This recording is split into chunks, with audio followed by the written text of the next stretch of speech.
Agosto de 2020, nós já estávamos há 6 meses aí quase da pandemia. Infecções por coronavírus e avaliação endometrial. Como está relacionado a expressão desses genes pelo ciclo menstrual? Então, peraí. Naquele momento, em agosto de 2020, nós iniciamos todo o negócio em março. Nós temos um período de tempo em que os pesquisadores estão investigando alterações de ciclo menstrual. Me chama a atenção que, no mínimo, alguém está percebendo que existe uma mudança.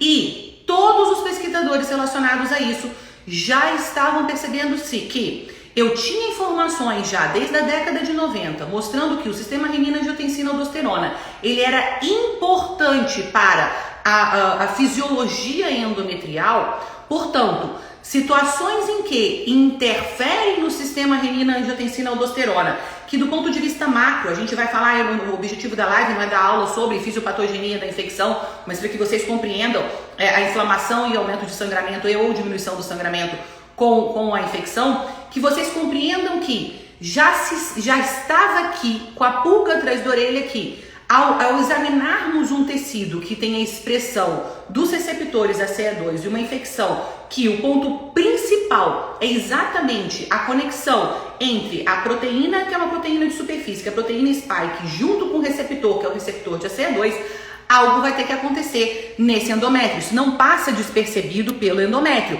Se eu tenho um tecido que expressa um receptor e eu tenho um patógeno que se precisa desse receptor para se replicar, existe a necessidade, então, de ter essa correlação. E foi exatamente isso que os pesquisadores encontraram em agosto de 2020. Esse é um trabalho que eu mostrei essa é uma ilustração que eu mostrei para vocês, porque eu lembro que eu fico o tempo inteiro assim, ó. E o endométrio se diferencia, o endométrio fica alto, o endométrio se modifica. Nós temos naquela primeira fase, que as células estão mais baixinhas, nós temos uma fase que é uma fase proliferativa, de proliferação. Então eu tenho 100 células e tenho que transformar 100 células em 1000. Então essa é uma proliferação celular, então essa é uma fase proliferativa.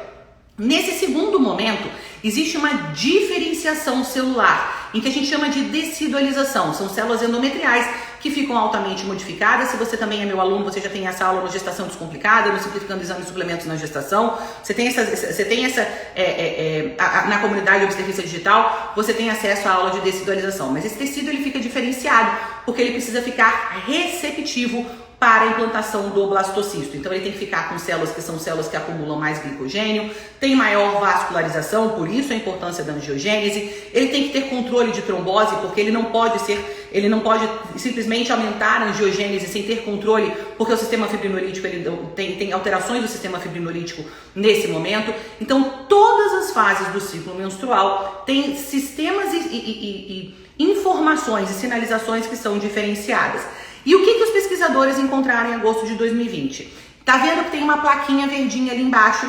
Aquela plaquinha verdinha ali embaixo é exatamente a fase da metade, é mid-secretory. Então ela é a fase da metade da fase secretora. Ou seja, nós temos a fase proliferativa, o endométrio ficou fofinho num determinado momento, e que geralmente é a janela de implantação, entre o 21º e o 24º dia, nós temos então um aumento da expressão dos receptores ACE2, que são os receptores que são importantes para a conversão de angiotensina 2 em angiotensina 1,7. Só para vocês, depois a gente vai falar um pouquinho mais sobre isso, se isso for interessante para vocês, mas eu quero que vocês compreendam que nós já sabemos que o endométrio expressa, nós já entendemos que isso acontece principalmente na fase secretora, e os trabalhos começaram a mostrar que existia então uma modificação na expressão desses receptores durante o ciclo menstrual. Então, todas essas informações são absolutamente sedimentadas dentro da comunidade científica.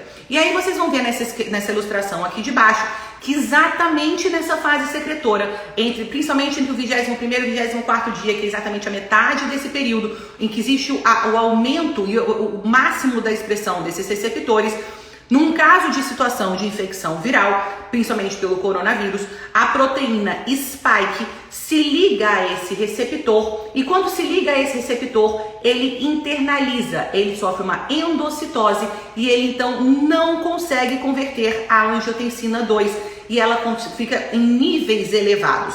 O que acontece quando a angiotensina 2 fica em níveis elevados? Ela é uma substância inflamatória, então ela vai causar alterações relacionadas à trombose, ela vai ter alterações relacionadas ao sistema de controle de pressão arterial e principalmente liberação de citocinas inflamatórias.